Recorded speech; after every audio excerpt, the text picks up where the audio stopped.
Hello friends, science के एक नए वीडियो के साथ फिर आपके सामने प्रस्तुत हुआ हूँ। ये सारे जो क्वेश्चंस हैं वो एमपीपीसीएस, यूपीपीसीएस, एसएससी, यूपी लेखपाल, ये सभी के लिए इम्पोर्टेंट है। तो चलिए शुरू करते हैं। पहला क्वेश्चन है, निम्नलिखित में कौन सी फसल अगेती झुलसा रोग से प्रभावित है? इनमें से कौन सी ऐसी फसल है जिसको अगेती झुलसा रोग हो जाता है? तो चलिए ऑप्शंस हैं, ए आलू, बी चावल, सी गन्ना या डी गेहूँ। आप लोग सोचने की कोशिश कीजिए। पहला है इसका आंसर ए आलू। चलिए नेक्स्ट क्वेश्चन लेंगे। चुंबकीय प्रेरण का एसआई मात्रक क्या है? तो ए जो ऑप्शन है वो ए पाइज, बी टेस्ला, सी डिपॉटर या डी कैंडेला। सो थोड़ा सोचने की कोशिश कीजिए। इसका जो राइट आंसर है that is a B tesla. चुंबकीय प्रेरण का एसआई मात्रक टेस्ला होता है, ध्यान रखेंगे। नेक्स्ट क्वेश्चन की ओर बढ़ते हैं। चींटियों के अध्ययन को क्या कहते हैं? इंपॉर्टेंट क्वेश्चन है, पूछा जा चुका है जी। चींटियों के अध्ययन को क्या कहते हैं? ए मर्मिकोलॉजी, हर्पेटोलॉजी, निमेटोलॉजी या नीडोलॉजी। थोड़ा सोचने का प्रयास करेंगे। इसका राइट आंसर है ए मर्मिकोलॉजी। नेक्स्ट क्वेश्चन, ऑक्सीजन का क्रांतिक ताप कितना होता है? ए 240 सेंटीग्रेड, बी 147.1 डिग्री सेंटीग्रेड या 243.16 सेंटीग्रेड या 118.8 डिग्री सेंटीग्रेड। तो इसका जो सही आंसर है वो है डी 118.8 डिग्री सेंटीग्रेड।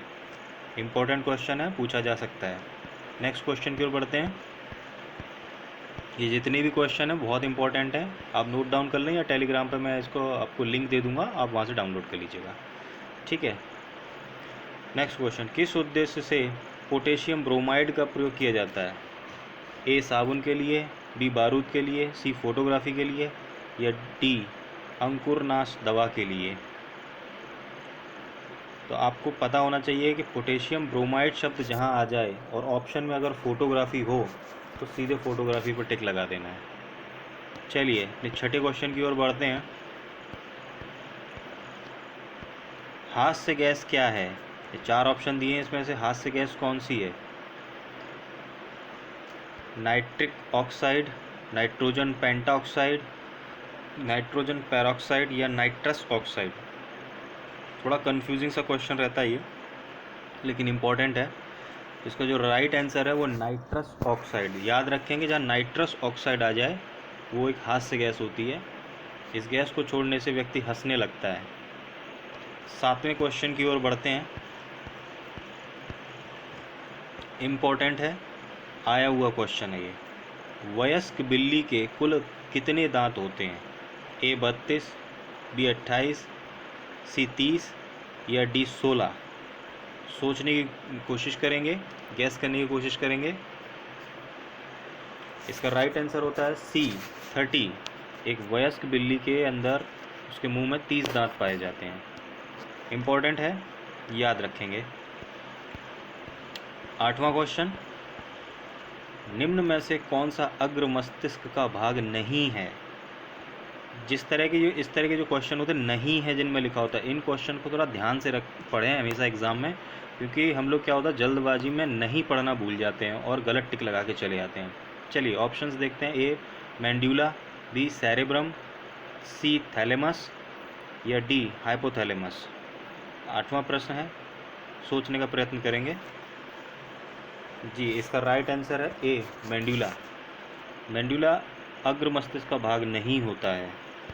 चलिए नौवां प्रश्न,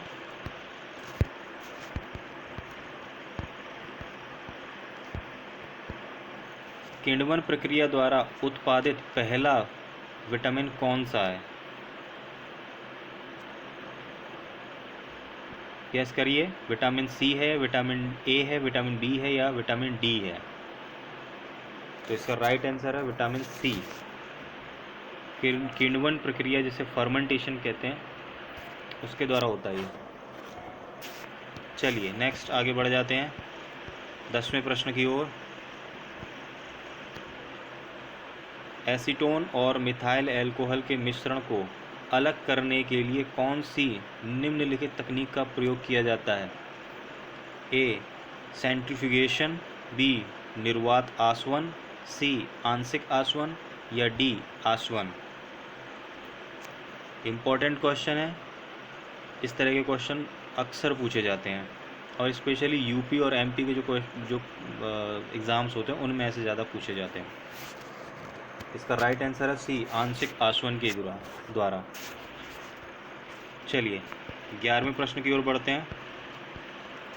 आंसू का पीएच मान होता है, क्या होता है? ए 7.4, बी 8.5, सी 6.0 या डी 6.3। सोचिए थोड़ा सा। आंसू का जो पीएच मान होता है वो होता है 7.4। पीएच से रिलेटेड जो क्वेश्चन है वो हमेशा किसी न किसी एग्ज़ाम में ज़रूर आते हैं और आंसू वाला काफ़ी इम्पोर्टेंट है, आ चुका है और आगे भी आएगा, सो ध्यान रखेंगे हम। 12वें प्रश्न की ओर बढ़ते हैं। हरे फलों को कृत्रिम ढंग से पकाने हेतु प्रयुक्त होती है कौन सी गैस होती है?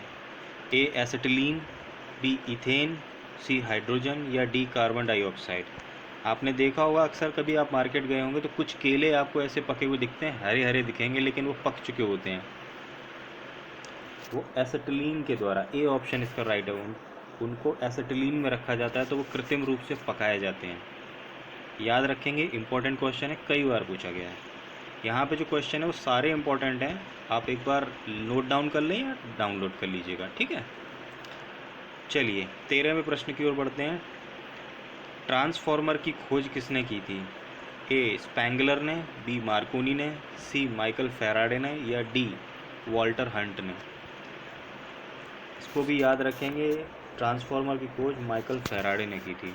इम्पॉर्टेंट है, पूछा जा चुका है। 14th number question, 14वां। एप्सम का औद्योगिक नाम क्या है?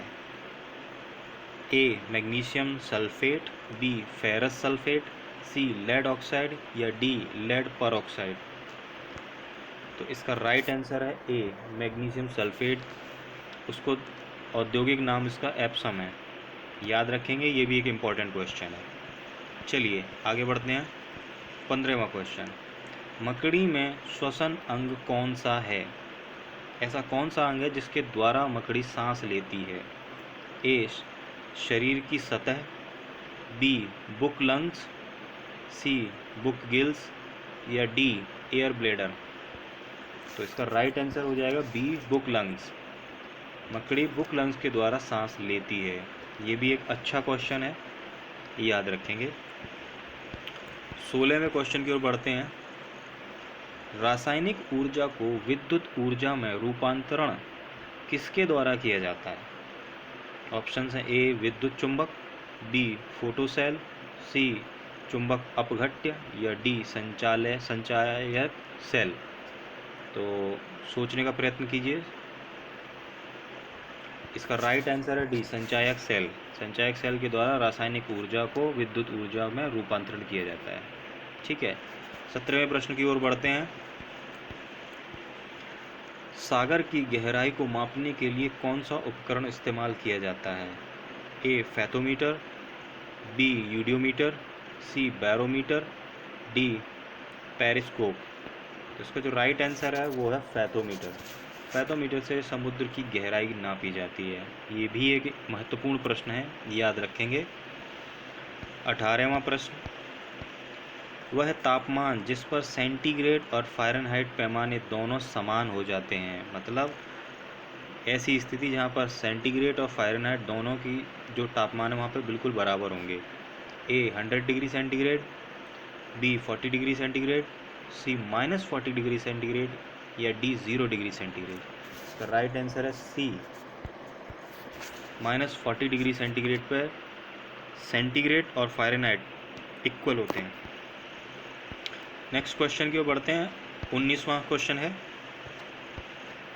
विटामिन ई से संबंधित कौन सा रासायनिक पदार्थ है?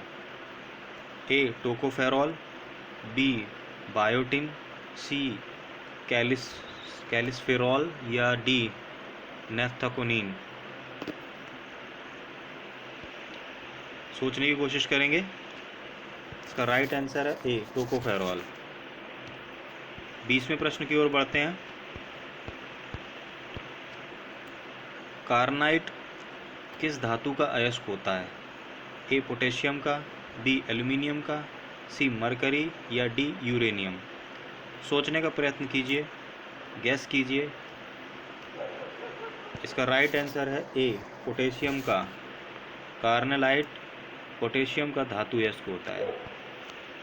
चलिए अगले क्वेश्चन की ओर बढ़ते हैं। 21वां क्वेश्चन है, निम्न में से प्लेग के उपचार में किस दवाई का प्रयोग होता है? महत्वपूर्ण प्रश्न है, ध्यान देंगे।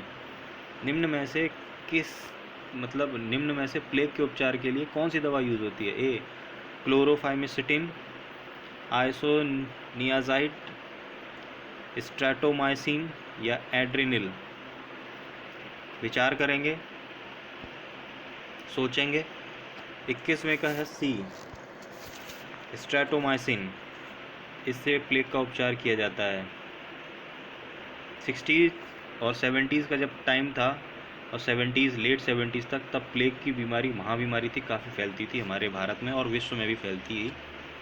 चलिए 22वें नंबर पे हम आगे बढ़ेंगे। निम्न में से कौन सी एक अदिश राशि है? ए कार्य, बी वेग, सी बल या डी त्वरण।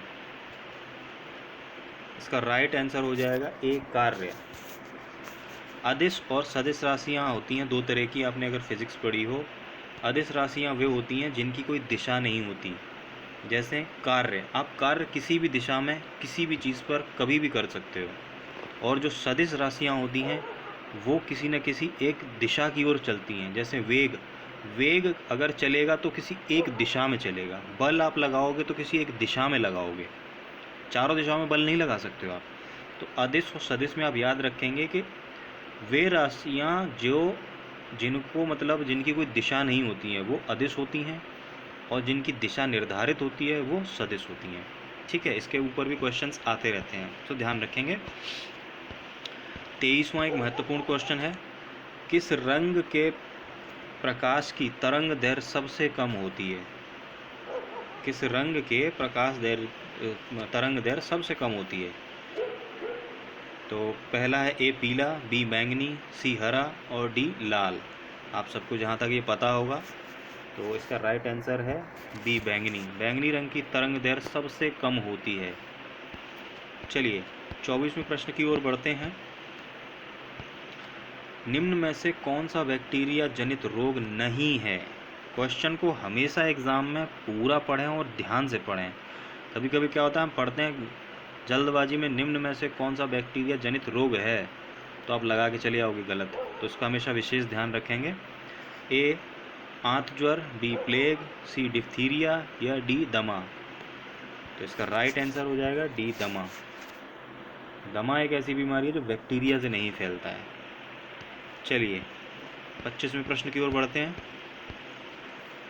हाइड्रोजन बम का आविष्कार किसने किया था? महत्वपूर्ण प्रश्न है। ए लुइस प्रिंस ने, बी निकोला टेस्ला ने, सी माइकल फैराडे ने और या डी एडवर्ड टेलर ने। तो इसका राइट आंसर है एडवर्ड टेलर ने हाइड्रोजन बम के आविष्कार किया था, जो कि काफ़ी खतरनाक है। और आपको कुछ और वीडियोस या आपको कोई भी डाउट्स जो भी हों, अगर आप चाहें तो कमेंट बॉक्स में पूछ सकते हैं। अगर आपको मेरा वीडियो इन्फॉर्मेटिव लगा हो तो प्लीज़ लाइक करें, सब्सक्राइब करें। Thank you so much. जय हिंद, जय भारत, धन्यवाद।